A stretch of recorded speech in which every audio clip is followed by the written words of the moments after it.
سلام. این رایتینگ رو یکی از بچه ها زحمتش کشیده بود نوشته بود، ولی خب گفته بودن که این مقدار آف تاپیک شده، برای همین قراره فقط از نظر گرامری یه دور بخونیم ببینیم کجاش غلط. It is established beyond doubt that the method of education plays a pivotal role in the efficacy of learning. Educate یعنی آموزش دادن. Education منظورشون بوده فکر میکنم. Some methods include video games to raise the interest of young students between ages of 5 to 8. میشه اینجوری نوشت، میشه نوشت 5 to 8 year old students. اینجا چون hyphenated adjective داریم، چون صفت هست، صفت جمع بسته نمیشه، واسه همین نمیگیم 8 years old، میگیم 5 to 8 year olds.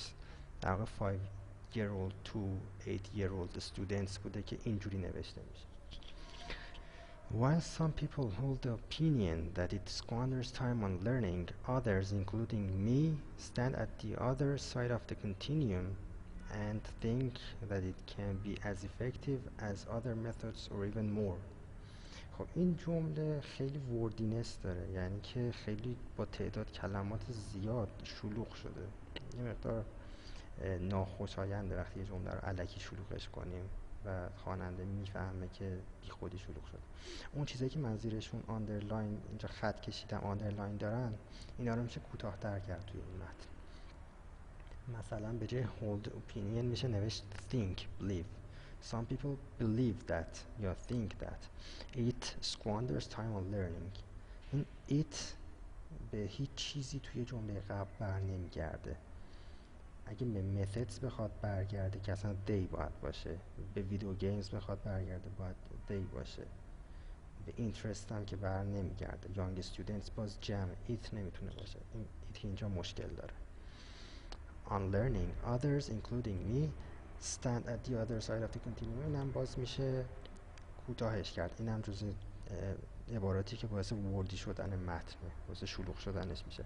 باز میشه مثلا نوشت believe otherwise, think otherwise، یعنی جور دیگه ای فکر میکنن، نظر مخالف دارن. And think that it can be، باز it اینجا باز به هیچی بر نمیگرده. can be as effective as other methods or even more. ما هر موقع more می نویسیم تو حالت فرمال باید با یه چیزی مقایسه کنیم. این more than what، بیشتر از چی، توضیح داده نشده. این خیلی این فرماله، برای رایتینگ خوب نیست. وقتی more می نویسیم باید بگیم more than یه چیز دیگه که مقایسه کنیم. The reasons to clarify my point of view are elaborated in the ensuing paragraphs. این which clarify هست، یا which clarify اگه بخوایم ریدوسش کنیم which هست میشه فعلش ing میگیره clarifying. یه قاعده ای هست که بعضی وقتا which تبدیل میشه به to، ولی بعد از این عبارت هایی مثل the only و the first و اینجور چیزا میاد. the reasons دلیلی نداره which تبدیل به to بشه، حداقل من جایی ندیدم قاعده ای براش. این باید which باشه اینجا. For the first and foremost paramount reason، باز این جمله وردی شده. چرا؟ مثلا به جای این میشه نوشت first، یا باز طولانی ترش بکنیم بنویسیم first and foremost، همون first کافیه. اینقدر مثلا نوشته شده برای یک کلمه که معنی خاصی هم به جمله اضافه نمیکنه و فقط متن رو شلوغ میکنه. Video games have some appealing visual effects، جمع باید بسته بشه. which increases، اینجا قبل which کاما میخواد چون این which به کل کلاس قبلی برمیگرده که این امر یعنی این بازی ها که visual effects دارن باعث افزایش یادگیری میشن. which به کلش برمیگرده. اگه کاما نذاریم which به visual effects برمیگرده. increases learning interest in students. Learning a course through printed material may make a tedious atmosphere نیست، create a tedious atmosphere. create باید به کار ببریم برای atmosphere. For schoolgoers at young ages، باز به جای این میشه نوشت young school goers. این الان 4 تا کلمه است، میشه 2 تا. با این چیزا وردینس متن، قسمتی که الکی شلوغ شدن رو میشه کوتاه کرد. As we all know، به جای این میشه نوشت it is common knowledge that، یعنی همه میدونن که children are so active and they are eager to do something to release their energy. so توی حالت اینفورمال توی سپیکینگ به کار میره. وقتی توی رایتینگ ما می نویسیم so active، مثلا that، so با that میاد، so adjective بعدش یه that میاد. برای همین من اینو توی کروشه گذاشتم که این حذف بشه بهتره. and they are eager to do something. they are، میتونیم بگیم children are active and eager to، صفت با یه and 2 تا صفت رو به هم وصل کنیم. این they are باز اضافه است و قابل حذفه. to release their energy، اینا که کلا نفهمیدم چی بود. for controlling this pent up energy، برای کنترل این انرژی تجمع یافته. some methods which are boring، به جای some methods which are boring که 5 تا کلمه هست میتونیم بنویسیم some boring methods، 3 تا کلمه میشه. باز این جمله‌ای که طولانی شده کوتاه میشه. do not work well. well برای رایتینگ صفت یه قید ضعیفه، به جاش میشه نوشت properly، productively، efficiently، effectively. اینا خیلی بهتر از well. video games، اینجوری بود این جمله که نوشتم. video games that have a high level of visual effects can pave the way for this purpose. خب این 2 تا حالت داره، یا باید restrictive باشه یا non restrictive. اگه ما اینو restrictive در نظر بگیریم میشه the video games that have a high level of visual effects can pave the way for this purpose. یعنی اون بازی های کامپیوتری که میزان زیادی visual attraction دارن میتونن این کارو بکنن. ولی اینجا منظورشون این نیست، میخوام بگن همه ویدیو گیم ها این ویژگی رو دارن، برای همین باید حالت نان رستریکتیو رو به کار ببریم. اینجوری میشه video games, which have a high level of visual attraction, این قسمتی که بین 2 تا کاما اومده توضیحش هست و قابل حذفه. that هم باید به which تبدیل بشه چون that بعد کاما نمیاد. by way of illustration، این هم باز شلوغ کاری بود. ادامه داشت. pave the way for this purpose by interesting, colorful, tantalizing and trendy appearance. این قبل از and آخر هم بهتره وقتی چند تا مورد داریم ذکر کنیم کاما بذاریم. by way of illustration باز این شلوغ کاری بود. to illustrate کافیه 2 کلمه به جای 4 تا کلمه. being a young child with lots of learning desire and curiosity, I went to kindergarten with an old method of teaching, merely reading books. خب اینجا اولا lots of حالت اینفورمال داره. a great deal of و a significant amount of و اینجور چیزا خیلی بهتره که به کار ببریم. این به جای went باز میشه نوشت used to این ساختار used to go. این ساختار برای وقتی که عادتی رو در گذشته داشتیم یا یه کاری رو در گذشته انجام میدادیم و دیگه تموم شده، برای همین میشه از فعل به جای went used to go استفاده کنیم. بعد مورد دیگه اینه که ما وقتی فعل گذشته استفاده میکنیم باید یه صحبتی در مورد زمان وقوعش داشته باشیم. اگه نباشه معمولا present perfect به کار میبرن. حالا من چند تا مورد که جایگزین نوشتم برای این جمله اینه. مثلا to illustrate as a young child who was curious about learning I used to go to a kindergarten which was afflicted with old methods of teaching. این کاما which باز برمیگرده به کل کلاس قبلی که این امر led to my reading books all the time. یا to illustrate a young child who was curious about learning I became obsessed about reading books as soon as I attended the kindergarten which was afflicted with old methods of reading. in which was به kindergarten برمیگرده. یا Although I was a young child with a great deal of learning desire and curiosity, participating in a kindergarten with an old method of teaching caused me to become ادامه جمله. خلاصش اینه که بخاطر اینکه فعل گذشته داره یه تایم اکسپرشن باید ما داشته باشیم، یه جوری نشون بدیم مربوط به کی هست. مثلا when I was a young child ادامه بدیم. مورد بعدی After 3 months I lost my interest in attending there. Accordingly, I told my mother that I do not want to go there. این ذاتی که این کلاس رو به کلاس بعدی وصل میکنه بعضی وقتا حذف کردنش یکم فهم جمله رو سخت میکنه.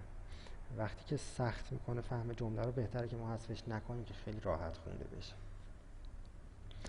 Having become worried about what should she do, my mother let me stay at home for 1 week. این جمله در واقع اینجوری بوده: My mother who was worried about what she should do, نه what should she do, what she should do, my mother let me stay at home ادامه مد.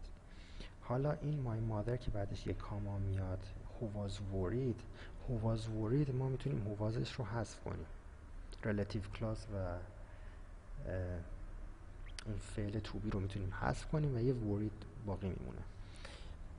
و بعدش هم میتونیم این قسمت رو بیاریم اول جمله، یعنی بنویسیم worried about what she should do, my mother let me stay at home for 1 week. یه جور دیگه همینه میشه نوشت my mother let me stay at home for 1 week, comma worried about what she should do. البته این چون فهمش سخته بهتره که تو رایتینگ ننویسیم. اینجا دوباره کاما گذاشتم و ادامه دادم که به نظر من این توضیحی بود که جزء اصلی جمله نبود، برای همین دش گفتم بذارن بهتره که واضح بشه. Maybe in order to give me the opportunity of concluding that it's not beneficial for me. ظاهرا حالا هم تو درسته هم for، من نمیشه گفت غلطه. in order to رو میشه به جاش تو نوشت، واسه اینکه کوتاه‌تر شه من توی کروشه گذاشتم قابل حذفه. give me the opportunity of concluding به جاش میشه نوشت bring home to me، یعنی فهماندن. bring home to somebody یعنی چیزی رو به کسی بفهمونی. later on my mother embarked to teach me. embark با on به کار میره، بعدش هم فعل ing میره. my mother embarked on teaching me some courses on her own باید بگیم یا by herself with some games which we had at home. وقتی ما سام به کار میبریم معمولا با دت میاد، اینو نمیشه گفت غلط گرامریه، ولی سامو با ویچ کسی نمی نویسه، خیلی غیر طبیعی اگه اینجوری بنویسیم. Finally she found that my desire for learning was going up، چون زمان گذشته بوده. So she shared this idea with my teachers at school. این تیکه رو دیگه خودم اضافه کردم، به نظرم لازم بود تغییر کنم. By sticking to this method, at the end of the semester, I surpassed all my classmates. یعنی از همشون سبقت گرفتم، همشون بهتر شدم. Since I had become enthusiastic about learning. این چون گذشته توی گذشته است شده past perfect. had become به خاطر اینه که became بوده، باز خودش یه زمان عقب تر میره میشه had become. The main conclusion to be drawn، این باز which is باید باشه. این توه مثل همون تویی که اولش داشتیم، جزء اون حالتایی نیست که which is بشه to. From this ideas debated above is that، بعد از is that اینجا کاما نمیخواد. taking advantage نیست. taking advantage of video games can increase students' interest.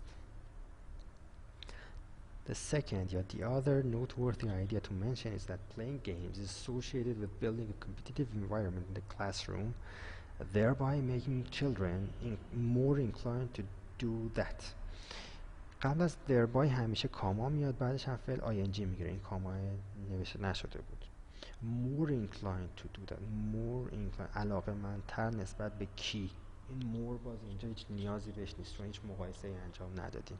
to do that، به جای to do that وقتی مفعول باشه به جای that بهتر it به کار ببریم. از it هم بهتر اینه که so به کار ببریم. to do that بشه to do it یا بشه to do so که از همش بهتره. ولی بازم to do so به چی برمیگرده؟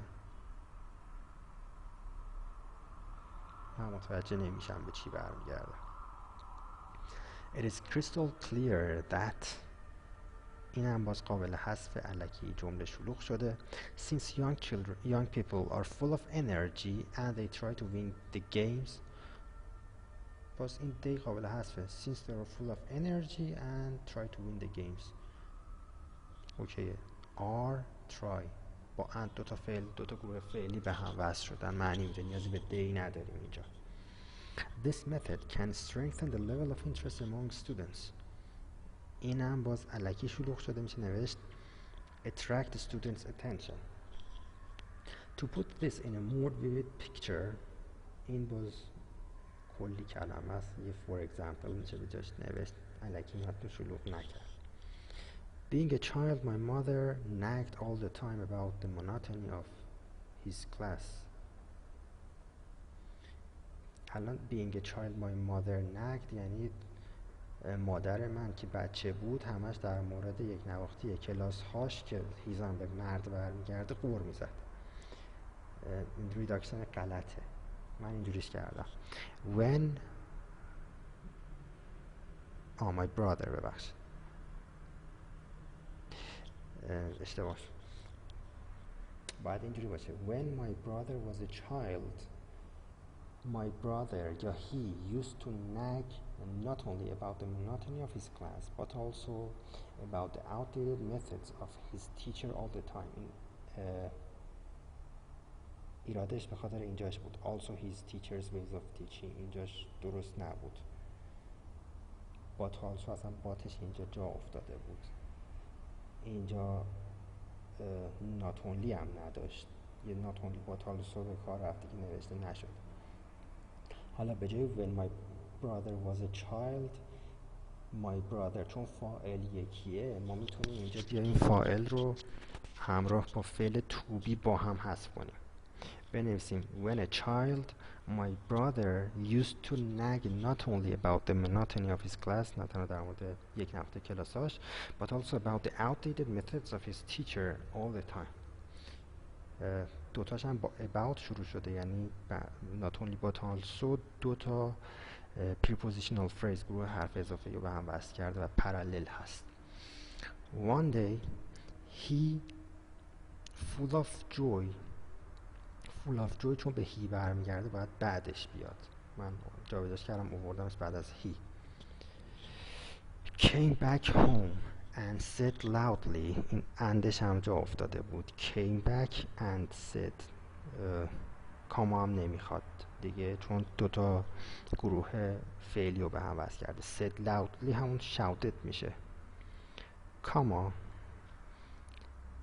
کوتیشن بعد از کاما میاد نه قبلش، موقعی که میخوایم شروع کنیم، و بعد از فول استاپ یا اکسکلمیشن مارک یا کوئسچن مارک و اینجور چیزا بسته میشه، یعنی اینجا باید کوتیشن رو بعدش بذاریم. I have found the best teacher in the world. I found باز چون تایم اکسپرشن نداره باید بشه have found. اگه زمانش دقیقا مشخص باشه found میشه، ولی چون مشخص نیست باید بگیم I have found the best teacher in the world.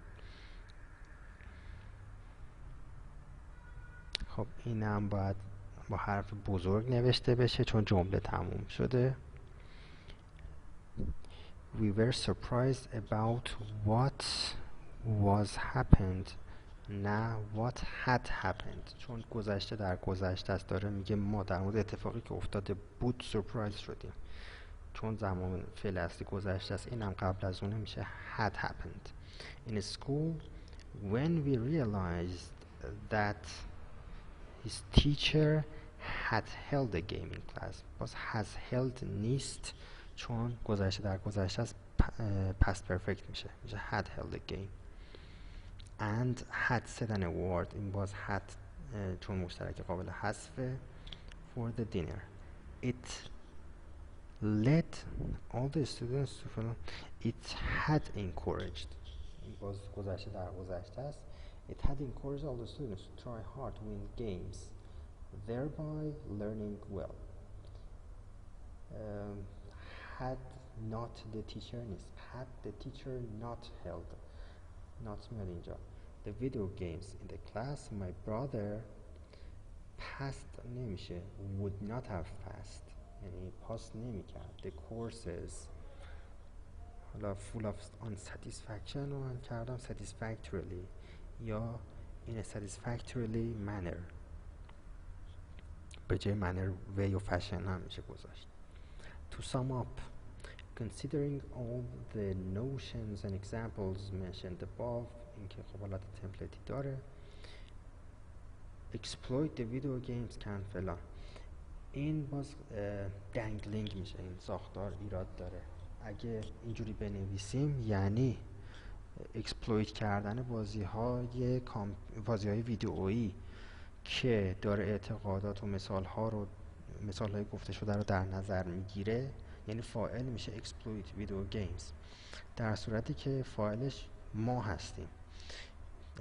در واقع نویسنده میخواسته بگه we مثلا who consider all the notions and examples above reach the conclusion that exploiting video games فلان. حالا میشه این قسمت بین کامایی که بعد از وی میاد رو ببریم اول جمله. بگیم considering all the notions and examples mentioned above we reach the conclusion that exploiting ing میگیره gerund بعد کاربرد video games can expand the interest of students. expand به کار نمیبرم برای interest. arouse و generate و attract به کار میبرم. owing to the fact that این باز شلوغ کاریه. owing to the fact that همش میشه because since as این از ماچه از خیلی الکی این طولانی شده. not only چون اول کلاس اومده باعث اینورژن میشه. it has نه not only does it have visual attraction which builds interest in students که which build میگن arouse generate attract مثل همون قبلی interest. هم که نمیخواد. این کاما قبل از ویچ به خاطر اینه که ویچ به کل کلاس برمیگرده، یعنی داشتن جذابیت های بصری باعث افزایش علاقه دانش آموزان میشه. but also it makes a competitive یه دونه چیز مورد خاصی نیست، حالت کلی داره.